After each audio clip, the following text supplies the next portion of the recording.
عليكم ورحمة الله وبركاته.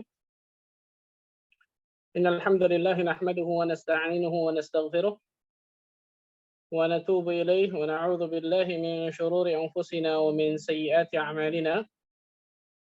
من يهده الله فلا مضل له ومن يضلل فلا هادي له. أشهد أن لا إله إلا الله وحده لا شريك له وأشهد أن محمدا عبده ورسوله صلوات الله وسلامه عليه نبينا وحبيبنا محمد صلى الله عليه وعلى آله وصحبه وسلم. قال الله تعالى في كتابه الكريم: يا أيها الذين آمنوا اتقوا الله حق تقاته ولا تموتن إلا وأنتم مسلمون. أما بعد. Ikhwatal iman rahimani wa rahimakumullah. Alhamdulillah, kita bersyukur kepada Allah Azza wa Jalla atas segala limpahan karunia dan nikmat yang Allah berikan kepada diri kita, sehingga pada kesempatan yang berbahagia ini Allah Subhanahu wa taala masih terus melimpahkan berbagai macam nikmatnya kepada diri kita semua, sehingga kita dapat mengikuti kajian online kita, kajian rutin kita yang membahas tentang silsilatul adab wal akhlaq. Semoga Allah Azza wa Jalla jadikan adab dan akhlak kita termasuk orang-orang yang memiliki adab dan akhlak yang tinggi seperti Rasul sallallahu alaihi wasallam. Allahumma amin. Amin. Sebelumnya ana mau tanya, ini di ana kedengaran suaranya ini yang ini. Oh, Yang ini Ana tadi invite Ustadz di Clubhouse untuk naik jadi speaker Ustadz, karena belum jadi speaker, jadi Ana relay dulu dari Zoom. Boleh diterima invitation Ana dari Clubhouse Ustadz untuk jadi speaker. Oh, join as speaker ya? Ya, Ana invite lagi sekali lagi. Nah, Ana mute dari Zoom. Tafadhol Ustadz. Ya, 1, 2, 3. Nah, baru ya. Alhamdulillah. Baik, ikhwatal iman rahimani wa rahimakumullah. Melanjutkan mabahas kita tentang fadailul ikhlas atau fawaidul ikhlas, keutamaan keikhlasan atau faedah yang akan didapatkan ketika seseorang ikhlas. Sudah kita bahas 3 poin dari faedah keikhlasan, kita ulang sedikit. Yang pertama adalah min asbabi maghfiratidz dzunub, sebab diampuninya dosa seseorang. Jadi dengan ikhlas Allah Azza wa Jalla akan ampuni dosa-dosa seseorang. Kemudian yang kedua adalah sebab diselamatkannya seseorang dari berbagai macam fitnah di atas muka bumi ini. Fitnah syahwat, fitnah syubhat. Allah Azza wa Jalla akan selamatkan orang tersebut ketika amalannya amalan ikhlas lillahi ta'ala. Yang ketiga, Allah Azza wa Jalla akan naungi di bawah arasy-Nya Allah Azza wa Jalla pada hari tidak ada naungan kecuali hanya naungan Allah tabaraka wa ta'ala. Ini 3 yang sudah kita bahas panjang lebar tentang keutamaan ikhlas. Kita lanjutkan sekarang yang keempat insyaallah. Fawaidul ikhlas atau fadailul ikhlas yang keempat, keutamaan ikhlas yang keempat adalah amalan orang yang ikhlas yang bersifat duniawi akan diberikan ganjaran pahala oleh Allah. Ini luar biasa, Masya Allah nih. Amalan orang yang ikhlas yang bersifat duniawi, sifatnya duniawi sih kita tahu bersama hukum asalnya mubah. Tapi karena keikhlasan dari amalan yang sifatnya duniawi tersebut, karena ikhlasnya Allah berikan ganjaran pahala. Ini luar biasa, Masya Allah. Allah Azza wa Jalla berikan ganjaran pahala. Dan ini keberuntungan dan keutamaan yang luar biasa bagi orang-orang yang ikhlas. Jadi bukan saja amalan-amalan ibadahnya yang Allah berikan pahala ganjaran, tapi amalan-amalan duniawi yang hukum asalnya mubah, Allah bisa berikan ganjaran pahala besar, Masya Allah. Di antara dalilnya adalah Rasul sallallahu alaihi wasallam bersabda dalam hadis yang sahih yang diriwayatkan Bukhari dan juga Muslim dari sahabat Sa'ad ibn Abi Waqqas radhiyallahu taala anhu arda, innaka lan tunfiqa nafaqatan tabtaghi biha wajha Allah illa ujirta 'alaiha hatta ma taj'alu fi imra'atik. Sesungguhnya kata Nabi sallallahu alaihi wasallam, tidaklah engkau berinfak sesuatu dengan mengharap wajah Allah, ikhlas dia. Engkau berinfak sesuatu dengan niat ikhlas, dengan niat mengharapkan wajah Allah tabaraka wa taala. Illa ujirta 'alaiha, kecuali engkau akan diberikan ganjaran atas infakmu tersebut. Hatta ma taj'alu fi imra'atik, sampai-sampai makanan yang engkau suapkan ke dalam mulut istrimu. Allahu akbar, subhanallah. Al-Imam An-Nawawi rahimahullah taala dalam kitabnya Al-Minhaj syarah Sahih Muslim menyebutkan dalam hadis ini, kata beliau, terdapat dalil bahwasanya perkara yang mubah jika dikerjakan dengan niat mencari wajah Allah maka akan menjadi suatu ketaatan dan akan mendapatkan ganjaran pahala. Nabi SAW telah mengingatkan hal ini dalam sabdanya, bahkan sampai makanan yang engkau suapkan ke mulut istrimu. Kita tahu bersama, ikhwan, ketika misal suami istri lagi suap-suapan misal, betul ya? Antum mikirnya duniawi atau ukhrawi itu? Kira-kira suami istri mungkin ukhrawi, hebat untuk masya Allah itu. Insya Allah Taala itu kelezatan duniawi, betul ya? Kelezatan duniawi jelas, subhanallah. Tapi lihat subhanallah, karena keikhlasan orang ini, ketika dia memberikan suapan ke mulut istrinya, yang jelas itu syahwat mungkin. Yang jelas itu duniawi, luar biasa, masya Allah. Dia mendapatkan pahala karena itu. Ya, sifatnya mubah, sifatnya duniawi amalan itu, tapi bisa mendapatkan ganjaran pahala dari Allah Tabaraka wa Taala karena keikhlasannya luar biasa, masya Allah. Dan Imam Nawawi melanjutkan, karena istri seseorang itu termasuk bagian paling khusus dari kebutuhan duniawinya, syahwatnya dan kelezatannya. Dan jika ia menyuapkan makanan ke mulut istrinya, maka kondisi seperti ini biasanya terjadi tatkala sedang bercumbu, berlemah lembut, serta berlezat-lezatan dengan perkara yang mubah. Kondisi seperti ini sangatlah jauh dari kondisi ketaatan. Maksudnya apa? Kondisi ibadah gitu. Ibadah. Kan biasa mikir ibadah luar biasa. Nggak ada seperti ini. Jauh sama akhirat gitu maksudnya. Memang duniawi gitu. Meskipun demikian, Nabi SAW mengabarkan bahwasanya jika ia melakukannya dengan maksud untuk mencari wajah Allah, dia akan dapatkan pahala karena itu. Allahu Akbar. Maka kondisi selain ini jelas lebih utama jika dikerjakan karena mengharapkan wajah Allah dan hal itu mencakup perkara hukum-hukum Allah Azza wa Jalla yang mubah yang lainnya. Allahu Akbar, subhanallah. Dalam hadis yang lain Rasulullah SAW menyebutkan apa? Wa fi bud'i ahadikum sadaqah. Di dalam kemaluan istrimu itu terdapat sedekah. Maksudnya ketika engkau mendatangi istrimu itu bisa bernilai sedekah bagi dirimu. Sebenarnya sedekah bagi dirimu, perhatikan. Masukkan niat yang salehah ketika kita mendatangi istri, kan gitu ya. Di antaranya apa? Agar memberikan hak pada istri, karena istri punya hak tentang masalah ini. Agar diri saya terhindar dari sesuatu yang haram, karena di luar sana luar biasa, subhanallah. Berapa banyak wanita-wanita yang jauh dari ketaatan kepada Allah, mengumbar auratnya, menjadi apa? Menjadi fitnah yang terbesar bagi kaum laki-laki. Hingga kita mendatangi istri kita supaya terhindar dari sesuatu yang haram itu.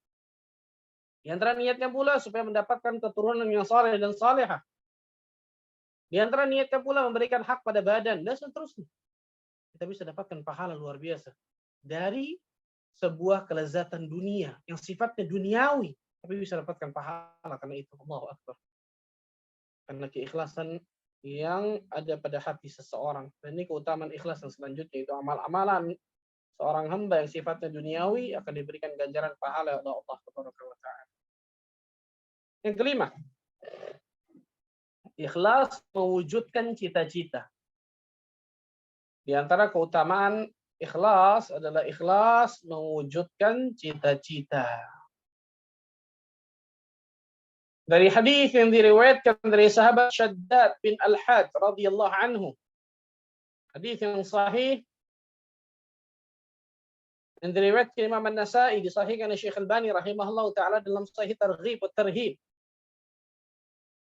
Disebutkan oleh Shaddad bin Al-Had anna rajulan min al-a'rab jaa ila Nabi sallallahu alaihi wasallam fa amana bihi wattaba'ah ada seorang Arab Badui datang kepada Nabi Shallallahu Alaihi Wasallam, kemudian beliau beriman kepada Nabi Shallallahu Alaihi Wasallam, mengikuti Nabi Shallallahu Alaihi Wasallam.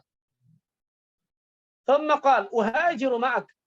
Kemudian Arab Badui ini mengatakan, wahai Rasul Shallallahu Alaihi Wasallam, aku berhijrah bersamamu. Fa'usa bihi Nabi Shallallahu Alaihi Wasallam ba'da ashabihi. Maka Rasul Shallallahu Alaihi Wasallam mewasiatkan kepada sebagian sahabatnya untuk memperhatikan orang ini. Jadi Rasulullah SAW memberikan wahyu akan terjadi sesuatu yang luar biasa pada orang ini. Masuk Islam nih para Badui. Dan kita tahu bersama orang Badui ini sifatnya apa? Jujur orangnya, walaupun tegas, saklek gitu, tapi jujur hatinya, bukan basa-basi. Maka disebutkan, falamma kanat ghazwatun ghanima Nabi sallallahu alaihi wasallam syai'an. Faqasama wa qasama lahu. Ketika terjadi peperangan dan mendapatkan banyak harta rampasan perang, disebutkan ini perang Badar. Perang Badar menang, kaum muslimin mendapatkan harta rampasan perang, maka Rasulullah SAW memberikan harta rampasan perang itu kepada orang Arab Badui ini. Karena semuanya dapat pasti kan dari harta rampasan perang tersebut. Maka fa'ata ashabahu ma qasama lahu.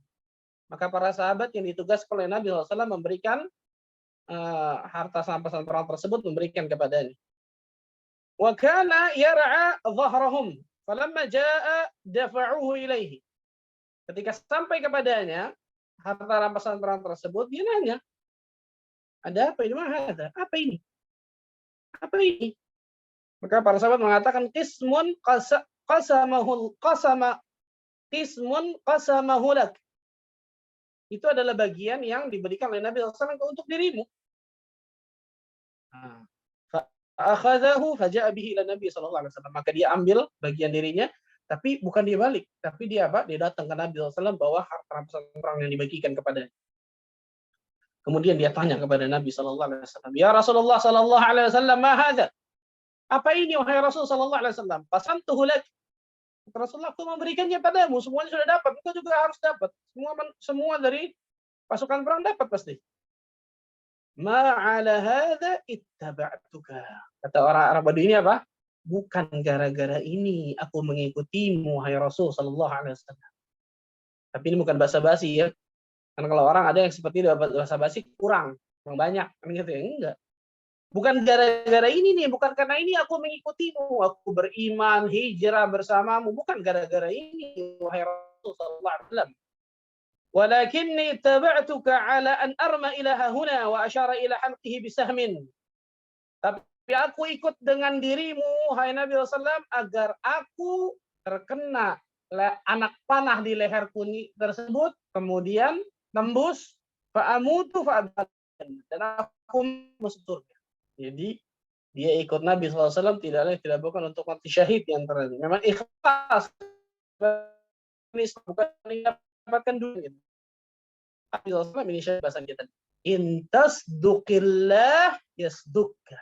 Jika engkau jujur kepada Allah, Allah pun akan jujur kepadamu. Maksudnya apa? Kalau benar perkataanmu ini jujur kepada Allah, bukan hanya di lisan, tapi benar-benar ikhlas dari hatimu, Allah akan berikan apa cita-citamu itu. Maka kembali lagi terjadi peperangan, disebutkan di perang Uhud selanjutnya. Fa'utiya bihi Nabi sallallahu alaihi wasallam yahmal qad asabahu sahman haitsu asyara. Didatangkanlah orang tersebut di hadapan Nabi sallallahu alaihi wasallam dan persis ternyata apa? Mengenai dari anak panah mengenai dari lehernya tersebut yang ditunjuk oleh dirinya, enggak meleset sedikit pun. Rasul sallallahu alaihi wasallam bertanya kepada para sahabat, "Ahuwahu, apakah dia orang yang dulu nih yang ngomong seperti itu?" Para sahabat mengatakan qaulu na'am, karena sebagian sahabat diberikan wasiat untuk mengikuti dia kan gitu. Na'am kata para sahabat, betul. Apa kata Rasulullah SAW? Sadaqallah fasdaqahu. Subhanallah. Dia telah jujur kepada Allah sehingga Allah jujur kepadanya. Allah berikan apa yang dia cita-citakan tersebut syahid.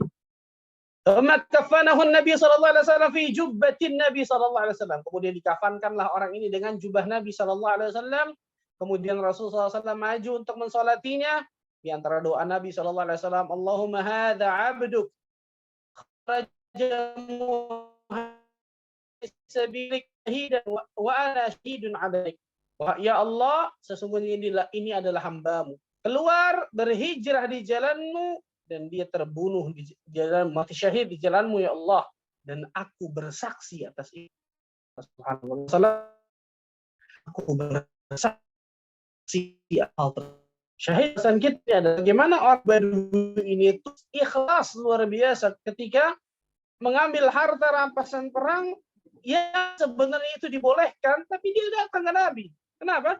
Tujuan utama saya ikut kepadamu, wahai Rasul, bukan ini, bukan duniawi, tapi untuk dapatkan surga Allah tabaraka wa ta'ala. Allahu akbar.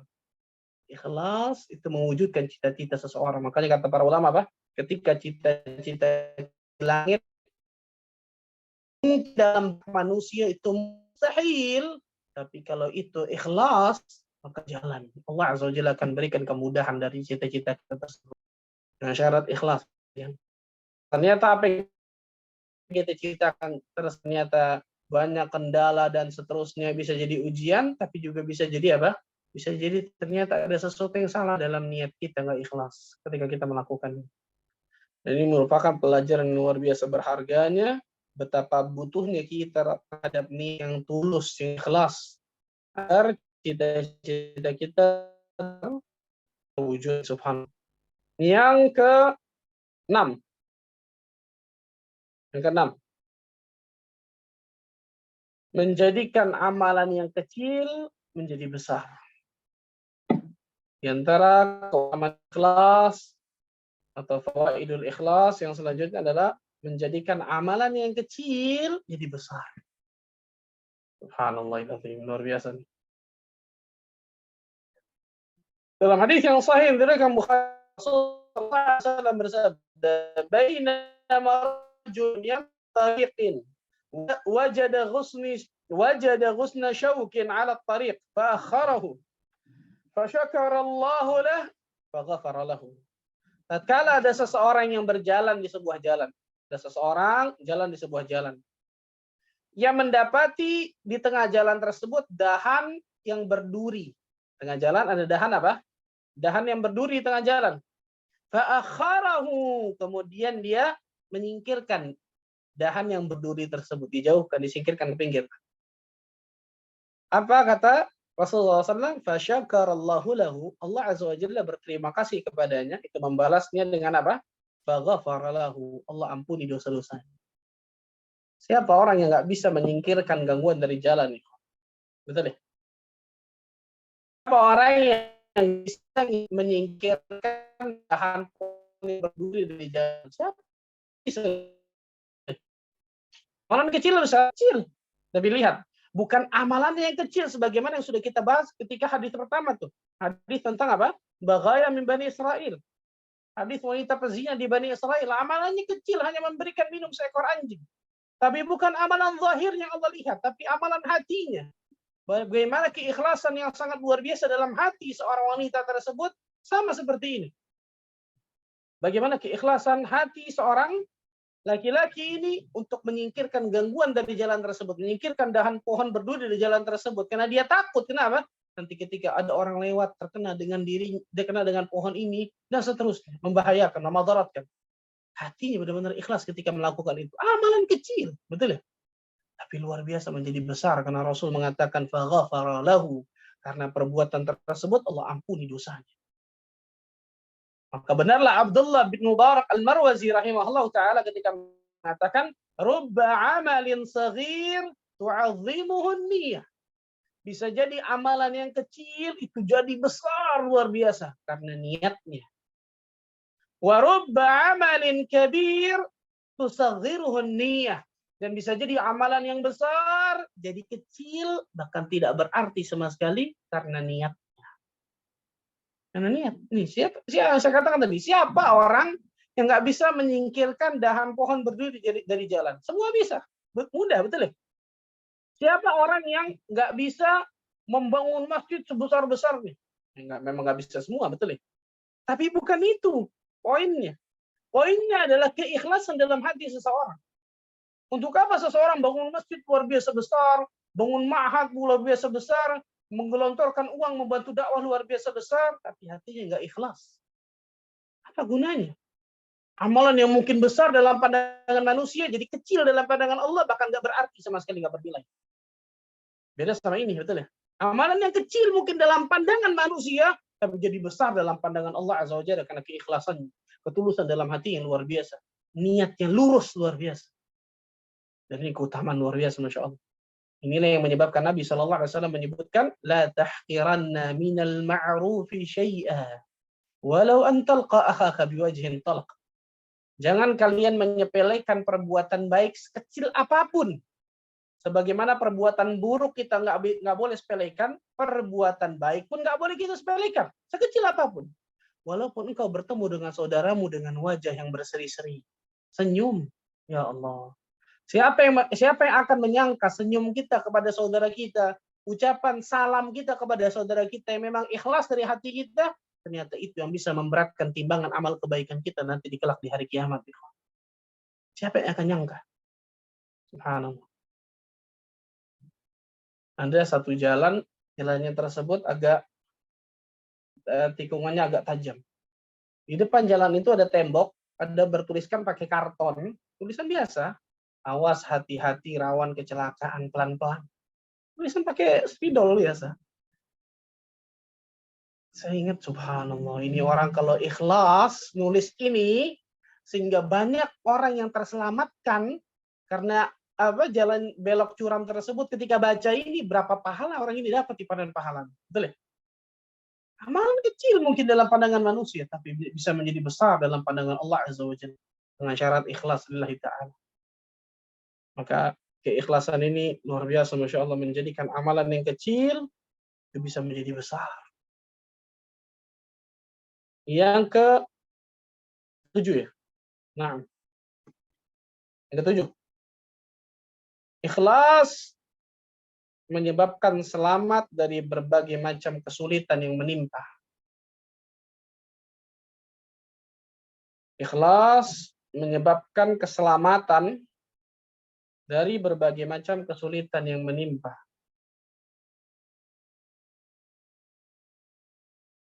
Ikhlas menyebabkan keselamatan dari kesulitan yang menimpa.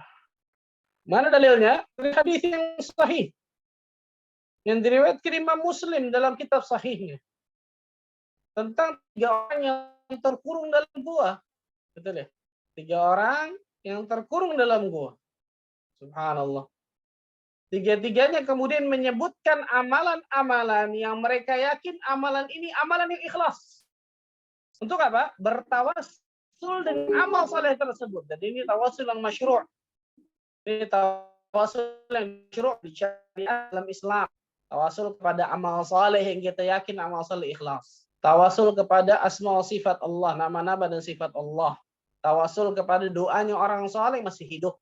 Tawasul dengan iman dan amal kita. Ini boleh. Bukan tawasul kepada apa? Orang mayit yang sudah mati dan seterusnya. Ini nggak diajarkan sama sekali dalam Islam ya. Nggak ada sama sekali. Disebutkan apa? Ada 3 orang dari orang sebelum kalian, kata Nabi SAW, yang berangkat berpergian. Maka suatu saat mereka terpaksa mampir bermalam di suatu goa. Kemudian mereka pun memasuki goa tersebut. Tiba-tiba jatuhlah sebuah batu besar dari gunung lalu menutupi mulut goa. Dan mereka berada di dalam, nggak ada celah sama sekali.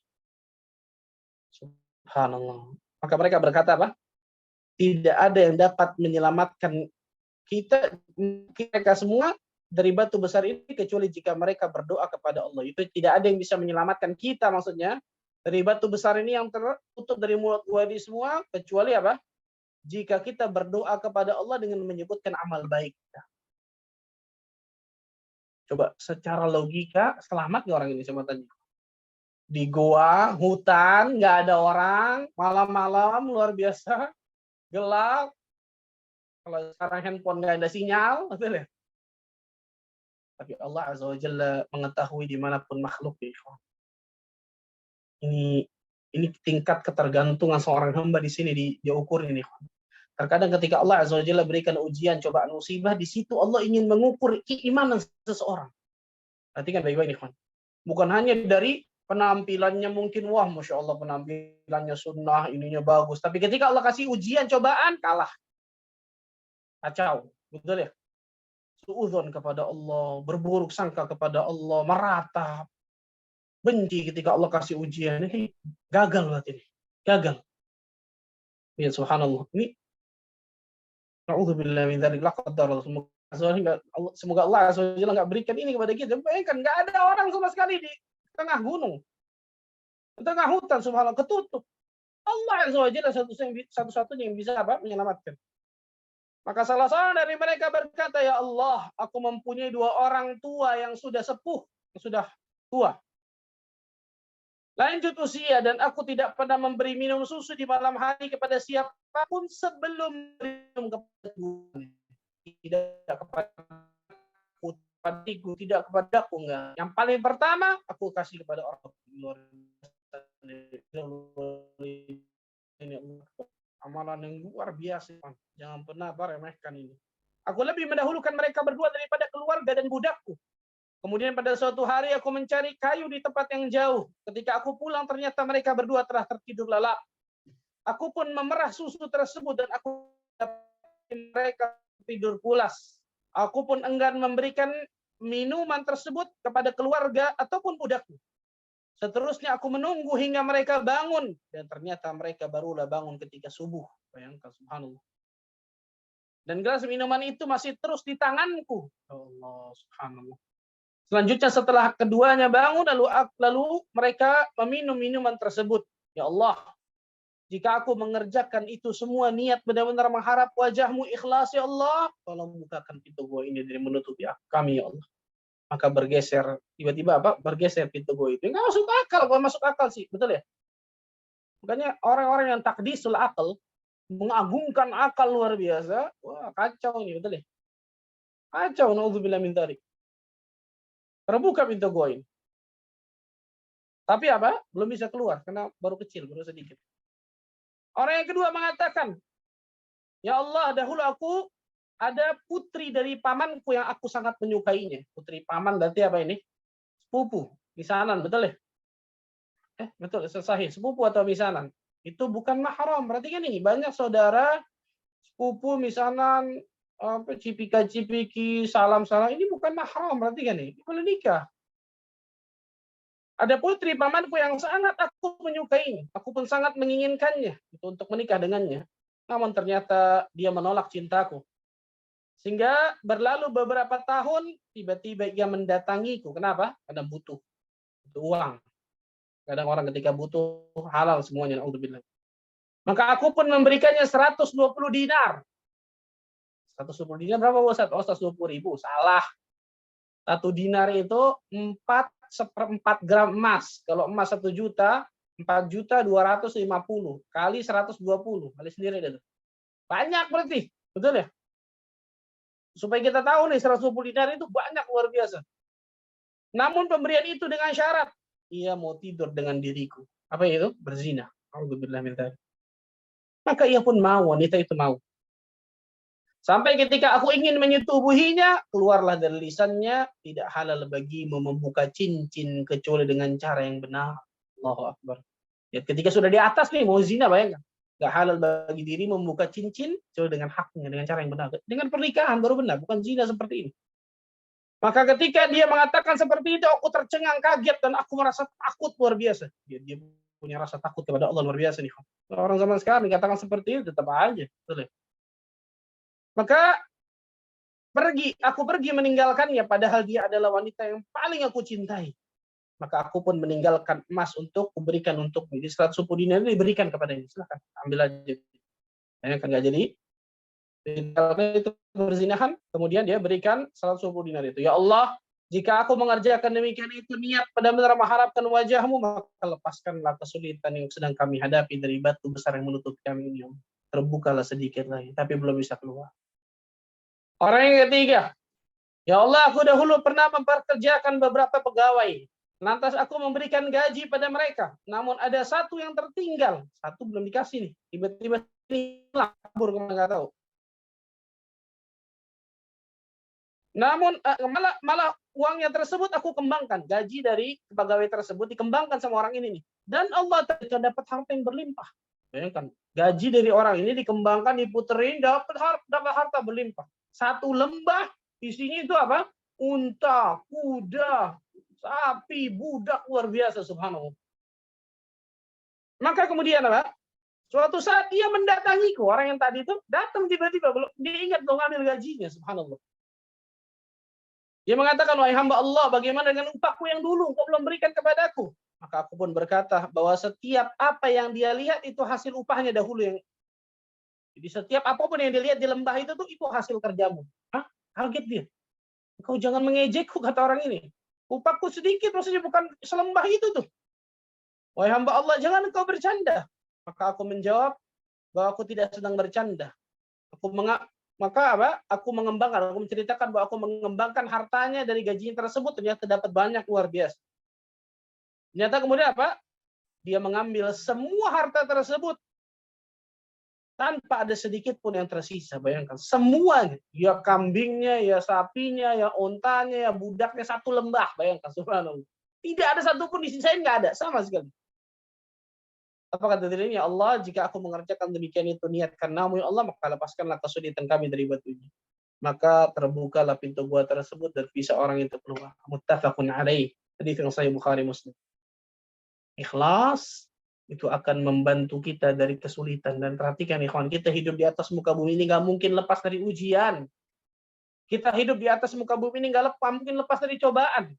Ketika kita selalu berusaha untuk ikhlas ketika kita beramal saleh, ada satu titik benar-benar kita mendapatkan kesulitan yang luar biasa.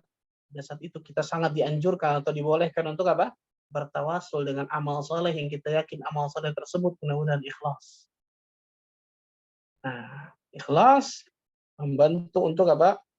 Mengeluarkan seseorang dari kesulitan. Menyebabkan keselamatan dari berbagai kesulitan yang menimpa. Yang ke-8. Sahih. Sebab kemenangan umat. Ikhlas adalah sebab kemenangan umat. Ikhlas adalah sebab kemenangan umat.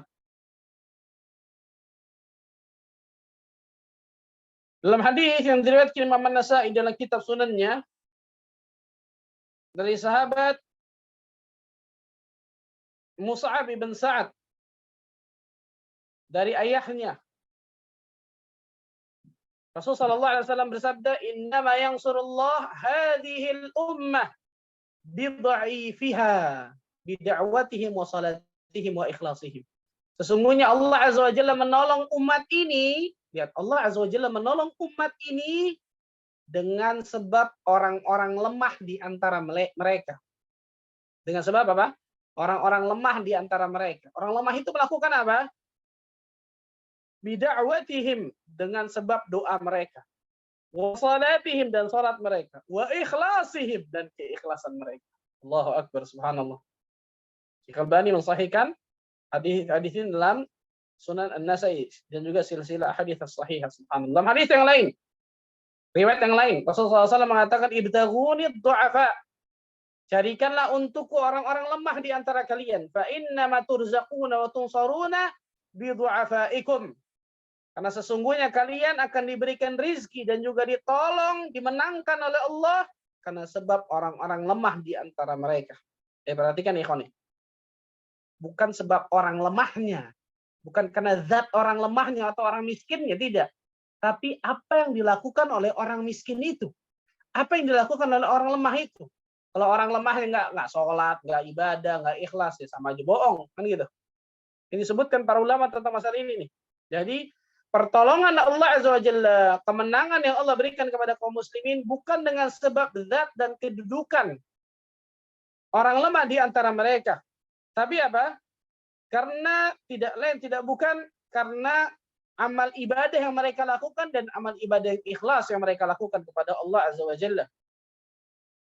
Nah, jadi ketika mereka apa? Allah Azza wa Jalla berikan pertolongan, itu disebutkan karena apa? Doa mereka dan seterusnya. Al-Hafidz Ibnu Hajar Al-Asqalani dalam kitabnya Fathul Bari menyebutkan perkataan Imam Ibnu Battal rahimahullah taala. Penafsiran hadis ini adalah orang lemah itu atau orang yang miskin, lemah, biasanya jauh lebih ikhlas dalam doa kepada Allah. Mereka biasanya lebih khusyuk di dalam beribadah kepada Allah. Kenapa? Karena tidak terdapat dalam hati mereka ketergantungan terhadap perhiasan duniawi. Allahu Akbar, subhanallah. Tidak terdapat apa? Ketergantungan terhadap apa? Perhiasan duniawi disebutkan oleh Imam Ibnu Battal. Kenapa? Karena bisa jadi orang yang serba kecukupan, bahkan kaya dan seterusnya, lebih apa? Lebih sibuk dengan duniawinya, mau tidur itu mikirnya duniawi, subhanallah. Ya gampangnya lah ketika antum misal dulu nih belum kerja, belum dagang, lagi mau cari kerjaan dan seterusnya. Wah, bangun malam, Masya Allah. Betul ya? Doanya ikhlas, bisa sampai nangis. Baca Qur'annya bisa banyak. Ketika sudah dapat kerjaan, atau sudah dapat perdagangan yang safe, Masya Allah. Lupa biasa itu semua. Atau jarang dikerjakan lagi, subhanallah. Subhanallah. Syekh Al-Albani rahimahullah ta'ala juga mengatakan apa? Bahwa kemenangan yang dimaksud adalah karena sebab doa orang-orang saleh, bukan karena zat mereka lemah atau miskin kedudukan mereka, tidak. Tapi dari sebab doa orang saleh mereka, keikhlasan dari mereka, salat mereka yang ikhlas, itu yang menyebabkan Allah Azza wa Jalla berikan pertolongan dan kemenangan kepada umat. Ikhlas. Syahid bahasan kita tuh, subhanallah. Yang ke-9 dan 10 insyaallah. Sebab husnul khatimah. Dua lagi, 9 10. Sebab husnul khatimah.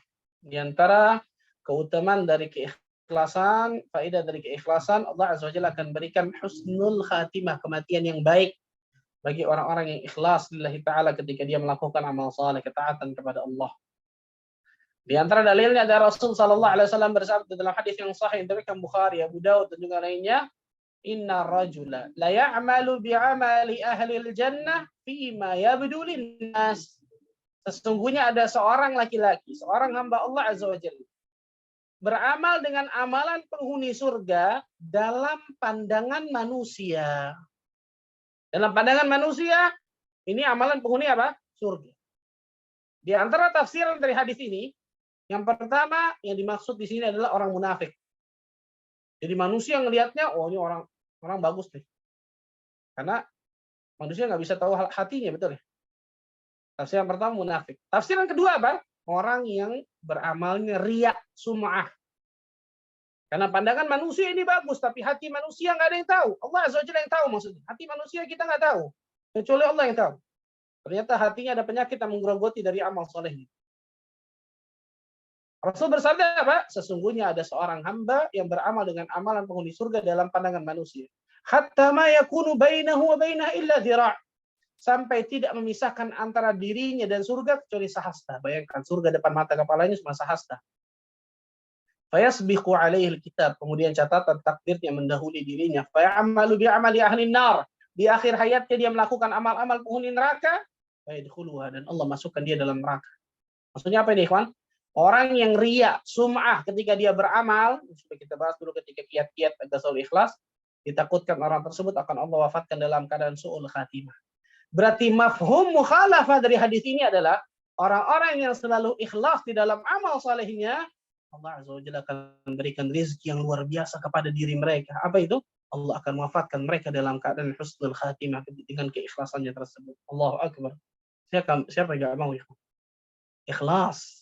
Dan kita tahu bersama, husnul khatimah itu kenikmatan yang terbesar yang Allah berikan kepada seorang hamba. Karena ketika orang tersebut husnul khatimah, gerbang menuju akhirat, al-maut ini kan gerbangnya, betul ya? Kematian ini gerbang menuju alam akhirat. Kalau masuknya gerbangnya sudah nikmat, husnul khatimah, insyaallah ta'ala ke depannya akan jauh lebih nikmat. Dan itu disebutkan dalam surat Fussilat, betul ya? Ketika malaikat memberikan kabar gembira kepada orang yang beriman dengan surga yang dijanjikan Allah kepada mereka dan seterusnya. Yang terakhir yang ke-10, di antara keutamaan atau faedah dari keikhlasan adalah Sebab Allah akan melipat gandakan pahala sampai tak terbatas. Sebab Allah akan melipat gandakan pahala sampai tak terbatas. Dia terlalu luar biasa ikhlas nih.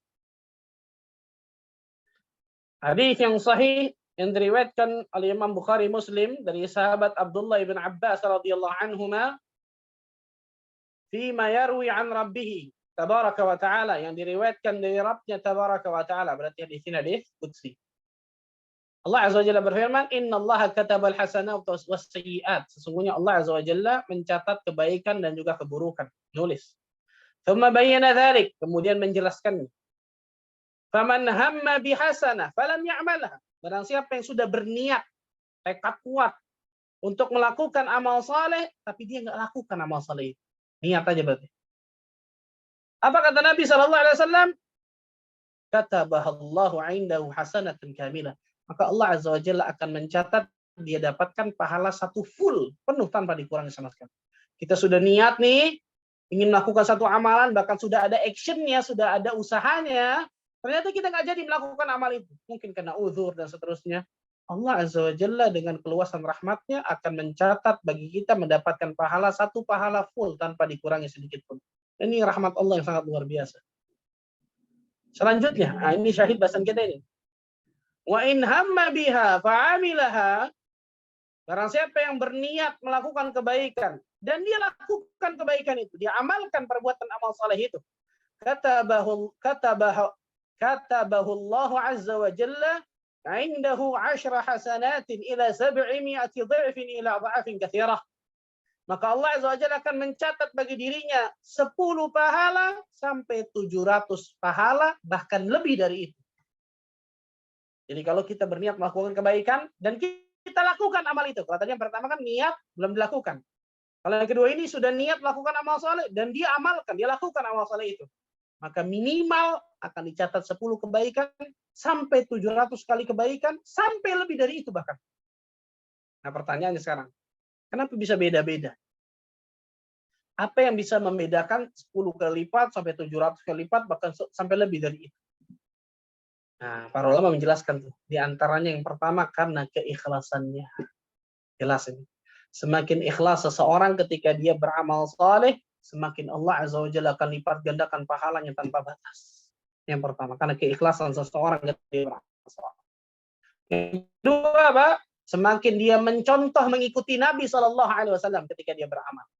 Semakin dia ittiba'ur rasul ketika dia beramal saleh, semakin Allah azza wa jalla akan berikan pahala yang berlipat ganda tanpa batas. Yang ketiga kata para ulama. Ini yang kedua. Yang ketiga, bisa jadi amal tersebut dilakukan di waktu dan tempat yang mulia. Waktu atau tempat yang mulia. Waktu contohnya apa? Bulan Ramadan, bulan haram, kan gitu ya. Tempat contohnya apa? Masjidil Haram, Masjid Nabawi, Masjidil Aqsa, atau tanah haram, kan gitu. Beda tuh. Kita sholat di tanah haram misal, sama tanah halal. Halalnya beda kata para ulama dari pendapat lebih rajih. Kita sholat di Masjidil Haram, beda dengan masjid yang lain. Kita sholat di Masjid Nabawi, beda dengan masjid yang lain. Kita sholat di Masjidil Aqsa, beda dengan sholat yang lain, kan gitu. Tempat atau waktu yang mulia, syaraf. Disebutkan para ulama tentang masalah ini. Yang keempat kata para ulama, yang menyebabkan seseorang bisa beda-beda nih tingkat pahalanya berlipat ganda, karena apa? Para ulama mengatakan karena keilmuan yang dimiliki oleh seseorang. Jadi 2 rakaat yang dilakukan oleh seorang ulama pasti beda hasilnya dengan 2 rakaat yang dilakukan oleh orang awam. Karena keilmuan yang dimiliki, ini luar biasa nih. Islam sangat menjunjung tinggi orang-orang yang berilmu tentang ilmu agama Allah. Keilmuan yang dimiliki oleh seseorang. Orang tersebut punya syaraf, punya kemuliaan dari ilmu. Dari ilmunya, bukan nasabnya, bukan hartanya, tidak. Ilmu.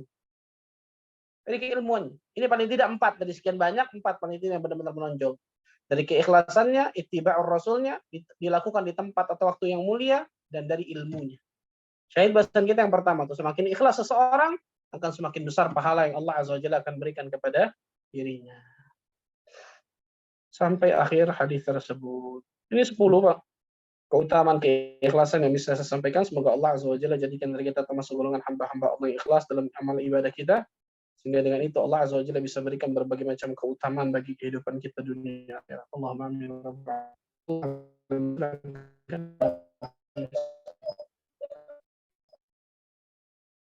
Insyaallah. Syukran jazakallah khair Ustaz atas ilmu dan faedah yang telah diberikan kepada kami hari ini. Semoga Allah Azza wa Jalla senantiasa memberikan kemudahan dan kemuliaan bagi Ustaz untuk bisa tetap menyebarkan ilmu yang insyaallah menjadi amalan bagi kami semua.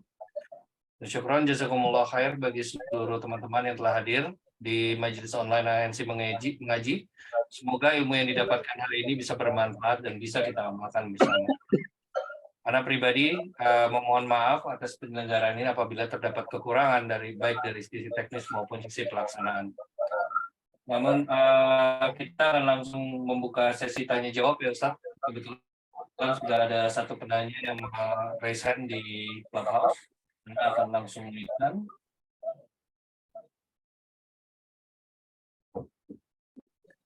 Tafadhol Pak Saleh untuk apabila ingin bertanya.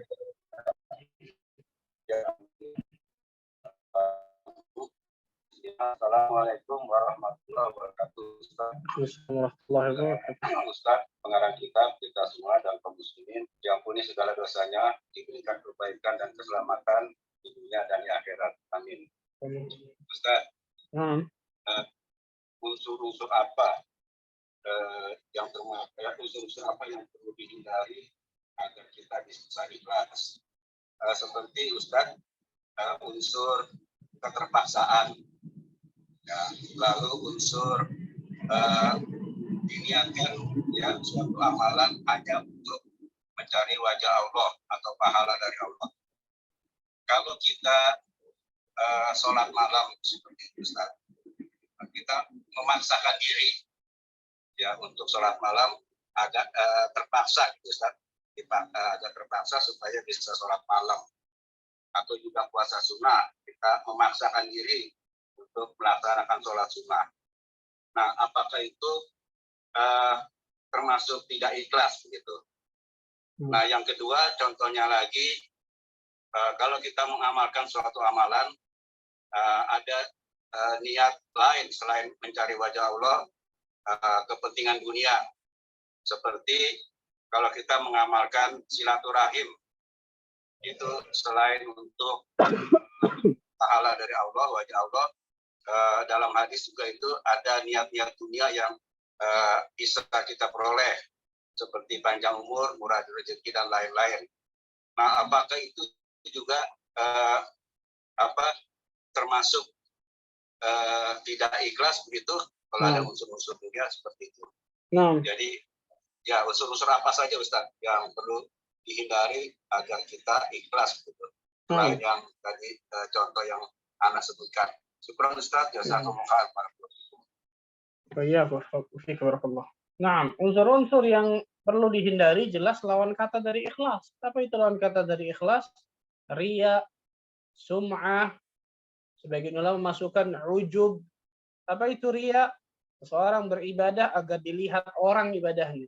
Untuk apa ibadahnya dilihat orang? Supaya disanjung, supaya dipuji, mendapatkan tempat di hati masyarakat.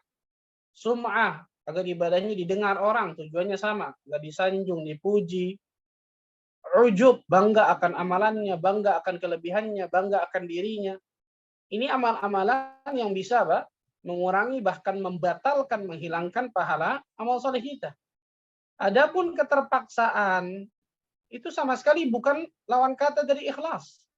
Para ulama menyebutkan apa? Kalau kita tidak memaksa diri kita untuk beribadah kepada Allah, sampai kapanpun kita nggak akan ibadah.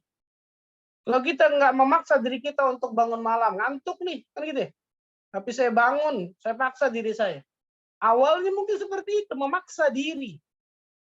Jadi bukan berarti orang yang memaksa dirinya ketika dia beribadah, berarti dia nggak ikhlas. Tidak. Lawan kata ikhlas itu bukan memaksa diri.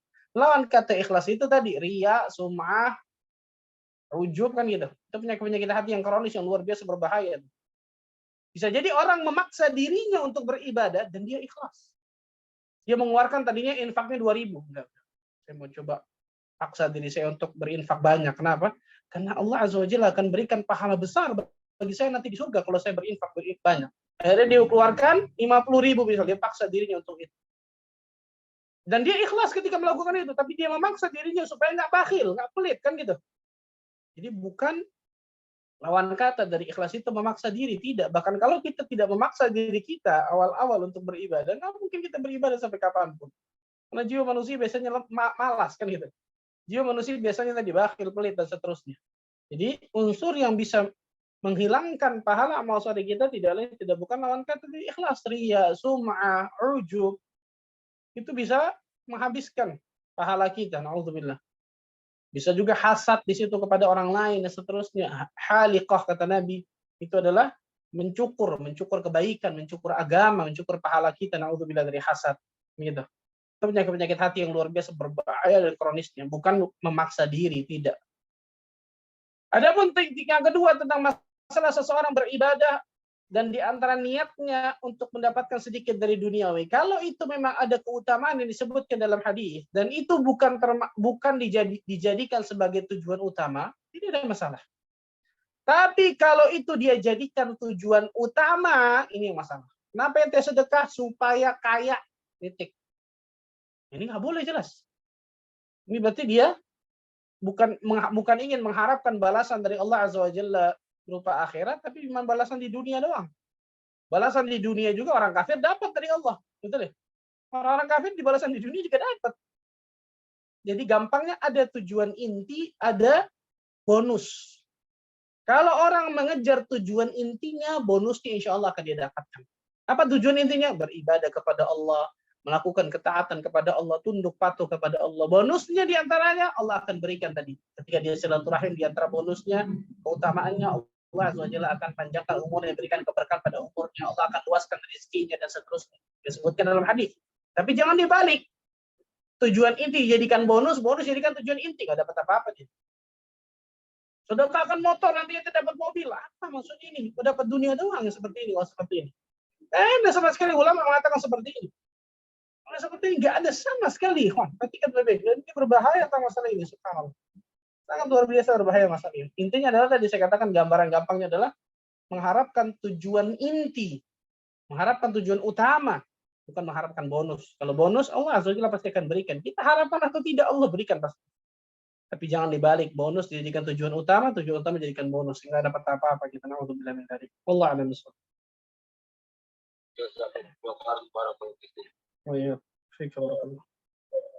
berikutnya ada satu penanya lagi, Ustaz. Jadi dari Ukti Arista. Tafadhol, mohon untuk tidak melembutkan suaranya ketika bertanya.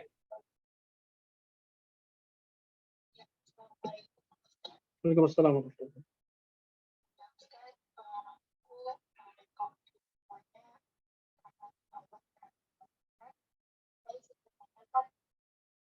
Ini adalah pertanyaan sifat dari teman sekolah yang saya tahu beliau itu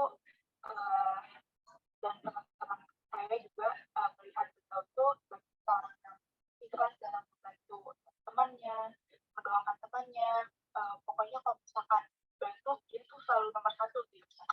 Dan kegiatan-kegiatan sosial lainnya seperti itu.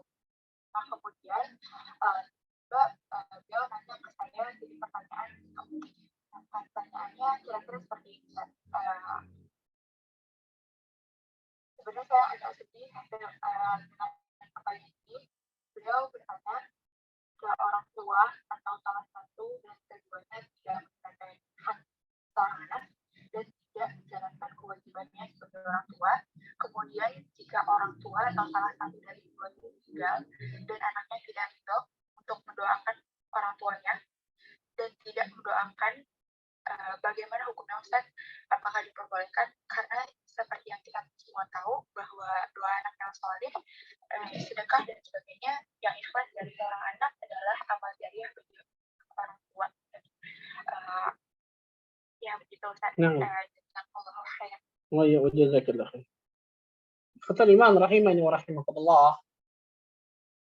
Bakti seorang anak kepada orang tuanya itu bukan karena orang tua berbuat baik sama kita. Garis bawah ini baik-baik nih. Bakti seorang anak kepada orang tuanya bukan hanya karena orang tua berbuat baik sama kita, karena itu kita buat baik sama orang tua. Bukan hanya karena itu. Walaupun itu diantaranya, betul, sahih. Tapi yang paling terbesar, bakti seorang anak kepada orang tuanya karena itu perintah Allah dan Rasul-Nya. Karena itu perintah apa? Allah dan Rasul. Jadi kalau kita masukkan dalam pikiran dan hati kita, saya bakti sama orang tua saya karena ini diperintahkan oleh Allah, ini diperintahkan oleh Rasulullah SAW. Titik, selesai. Mau orang tua saya berbuat apa kepada saya wajib berbuat baik kepada orang tua saya. Perhatikan baik-baik nih, Pak. Subhanallah. Mungkin ternyata Allah SWT berikan ujian di antara dari orang tuanya. Ada yang diberikan ujian dari mertuanya, ada yang diberikan ujian dari anaknya. Itu namanya hidup, itu namanya dunia. Tapi jangan gara-gara ujian tersebut malah menghalangi kita dari dapatkan pahala. Ketika kita mendoakan kebaikan kepada orang tua kita akan dapatkan pahala juga. Bayangkan, kita akan dapatkan pahala dan orang tua kita pun bisa mendapatkan kebaikan dari diri kita. Siapa yang nggak mau?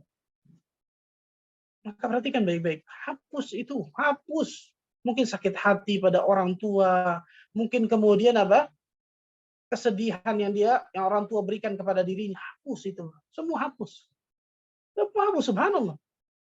Saya berbakti kepada orang tua karena ini perintah Allah dan Rasul. Titik, selesai. Dan saya ingin dapatkan surga Allah Azza wa Jalla. Bukan karena orang tua memberikan kebaikan kepada saya sehingga saya berikan kebaikan. Orang tua memberikan keburukan, ya saya berikan keburukan juga. Terus buat apa kemudian perintah Allah dan Rasul berbakti pada orang tua? Buat apa kemudian Allah mengatakan idfa' billati hiya ahsan, balaslah keburukan dengan kebaikan. Sama orang biasa aja kalau dia buat buruk kepada kita buat baik kepadanya, apalagi sama orang tua. Kan gitu. Jadi kita beragama ini penting nih. Ini kita beragama ini bukan hanya dengan perasaan, tidak. Bukan dengan perasaan, bukan dengan logika, tidak, tapi dengan dalil. Dalil mengatakan apa? Sami'na wa ata'na. Titik. Kami dengar, kami taati. Dan ternyata dalil dari Al-Quran dan Sunnah mengatakan bahwa wajib bagi seorang anak untuk selalu berbakti pada orang tuanya. Sampai kapan? Sampai anak itu meninggal. Kalau orang tuanya meninggal, masih ada kewajiban berbakti kepada kedua orang tuanya. Mendoakannya, mengistighfarkannya, bersedekah atas namanya, menunaikan janjinya, menyambung hubungan kekerabatan dari saudara orang tua yang tidak pernah terjalin, dan seterusnya. Masih ada kewajiban. Jadi berbakti pada orang tua itu selesainya ketika kita meninggal. Bukan orang tua meninggal. Orang tua meninggal masih ada kewajiban berbakti. Subhanallah. Maka jadilah seorang hamba Allah Azza wa Jalla yang menjalankan Al-Quran dan As-Sunnah dengan benar dalam hati kita dan dalam kehidupan kita. Dan itu Allah Azza wa Jalla akan berikan berbagai macam keberkahan dalam kehidupan kita. Ada lagi? Mungkin? Ada satu lagi, Ustaz. Terakhir, Ustaz. Terakhir mungkin, Fafal, silakan. Nah, ini ada pertanyaan dari Okti Sariwidya Stuti. Bismillah, Assalamualaikum. Bagaimana hukumnya sholat yang dilakukan sambil mengerjakan kegiatan rumah? Misal, sholat sambil menunggu mesin cuci berputar. Nah, saya mesin cuci bekerja gitu. Ada waktu tertentu kan itu, Ustaz. Itu mengambil waktu sholat di saat itu. Sehingga waktu menunggu menjadi efektif. Apakah yang demikian termasuk kategori tidak ikhlas dalam beribadah, Ustaz? Jazakallahu khairan. Tidak, jelas semangat seperti itu bagus, Masya Allah. Memanfaatkan waktu, Masya Allah. Bagus ya. Yang namanya tidak ikhlas itu tadi saya katakan ketika seseorang beribadah mengharapkan sesuatu dari manusia, mengharapkan duniawi, mengharapkan pujian, mengharapkan sanjungan, kan gitu. Itu namanya nggak ikhlas yang sudah kita bahas panjang lebar. Apa definisi ikhlas diantaranya? Nisyanu ru'yatil khalqi bidawami nazar ilal khaliq. Melupakan pandangan makhluk dan hanya melihat kepada pandangan Allah, kepada Allah Azza wa Jalla. Jadi cari mukanya kepada Allah bukan kepada makhluk. Jadi yang namanya riya, sum'ah, bukan apa? Bukan tadi gara-gara saya melakukan amalan ini berarti gak ikhlas. Enggak. Makanya pahami tentang masalah definisi ikhlas, definisi riya dan seterusnya, maka kita bisa memahami mana itu keikhlasan dan yang tadi luar biasa bagusnya. memanfaatkan waktu semaksimal mungkin untuk beribadah kepada Allah Azza wa Jalla, itu bagus, luar biasa. Dan itu tidak termasuk yang enggak ikhlas, tidak. Kecuali ketika melakukan seperti itu supaya dipuji suami, nah ini lain cerita, betul ya? Supaya dilihat orang-orang saleh atau salehah, ini lain cerita. Berarti kan seperti itu niatnya tercampur tuh, bukan hanya kepada Allah tapi juga ingin dipuji sama makhluk. Wallahu a'lam bishawab. Itu mungkin yang saya bisa sampaikan ya. Syukran, jazakumullah khair Ustaz. Kayak sepertinya sudah. Nah, mohon bisa disampaikan intisari dari kajian hari ini. nah, barakallahu fikum, ikhwan. Ini 10 fawaidul ikhlas ini untuk memotivasi diri kita untuk selalu ikhlas di dalam amal ibadah kita, ikhwan. Dan 10 ini bukan pembatasan, masih banyak yang saya nggak bisa sebutkan dari keutamaan keikhlasan. Ingat, ketika kita ikhlas dalam amal saleh, kita akan dapatkan puluhan dari keutamaan ikhlas itu. Tapi kalau kita tidak ikhlas dalam ketaatan kepada Allah, satu pun keutamaan itu nggak ada yang kita dapatkan. Yang ada sebaliknya, azab atau siksa yang khusus yang akan menanti diri kita ketika kita nggak ikhlas, ketika kita tidak ikhlas ketika beribadah kepada Allah. Maka selalu berusaha untuk menjadikan diri kita ikhlas, jalani kiat-kiat ikhlas yang sudah kita sebutkan 10 itu tuh. Semoga Allah Azza wa Jalla jadikan diri kita orang-orang yang ikhlas dan berbahagia dunia akhirat. Allah alam bisawab, itu mungkin saya bisa sampaikan. Subhanakallah bihamdika asyhadu an la ilaha illa anta astaghfiruka wa atubu ilaik. Assalamualaikum warahmatullahi wabarakatuh.